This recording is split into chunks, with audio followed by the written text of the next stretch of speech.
This is Lauren Fogelman at ExpertSportsPerformance.com, working with highly driven, motivated athletes, having more focus, confidence, the ability to effectively deal with distractions when competing for consistent high performance. Today's topic is your game plan working for you? As an athlete, do you use a game plan? Some do, some don't. I think there's certain sports that really use game plans strategically. Other sports, they don't really use it that much. It just depends. Regardless of what sport you're in, I think having a game plan is going to really help you a lot because it's going to help you navigate from where you are and where you want to go. It's not that it's going to be so tight that you have to really stick with it and not have any flexibility. It's about really using it as kind of a mind map, or maybe as looking at it as a scavenger hunt, where it kind of gives you the overall map so you can get to the treasure at the end. And I'm going to show you how to really create a simple one in a couple of seconds. But I think that what I wanted to talk about first is how I was using it with a golfer, because there's some golfers that do use game plans, and that's great. And then there's others that heard that it was good, but really haven't put one into play or know how to really use it to their best benefits. And that's what happened with the golfer that I was speaking with. Is she knew that it would be good for her, she just didn't know how to use it to her advantage because it was never really taught to her that way. So what we did to begin with is, instead of looking at the course as the front nine and the back nine, we shifted it around and we changed it into thirds. Because just like with any type of sport, there's a beginning where you're fresh, you have all this adrenaline going for you, and you really want to maximize your energy. And then there's the middle part. It's that middle part where you might feel a little bit more tired, so you really want to settle into a certain rhythm. And then there's the end. And the end has the wind up so that you're going to really give it what you got so that you can have a really nice, strong finish.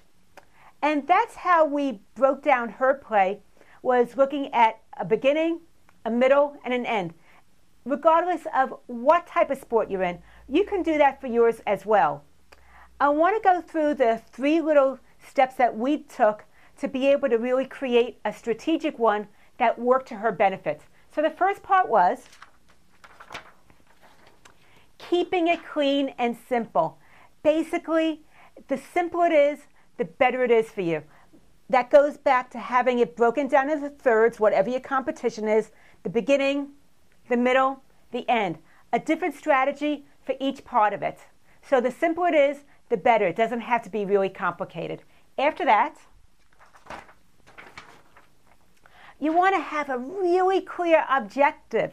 When you're going into the tournament, the race, whatever it might be for you, what is it that you're looking to walk away with? What is it that you would like to accomplish? And that is going to really help you keep focused on where you want to go. So think about that, what outcome you're seeking, what it is you want to walk away with, and that's going to help you to know what you're working towards and how to use your energy to really maximize that outcome. After that, it's about course correcting. Let's face it, there's barely ever a perfect race, a perfect game, a perfect regatta, whatever it is for you. It's all about looking at that objective and where you are now, whether in the first part, the second part, the third part of your tournament or race, and what course corrections do you need to be making to put you back on course. Part of this is that it takes out of the judgment, so it doesn't make you a good athlete or bad athlete at that moment. It's just about how do you correct things. And there's only 2 things you need to correct. Either it has to do with your technical abilities, or it has to do with your attitude.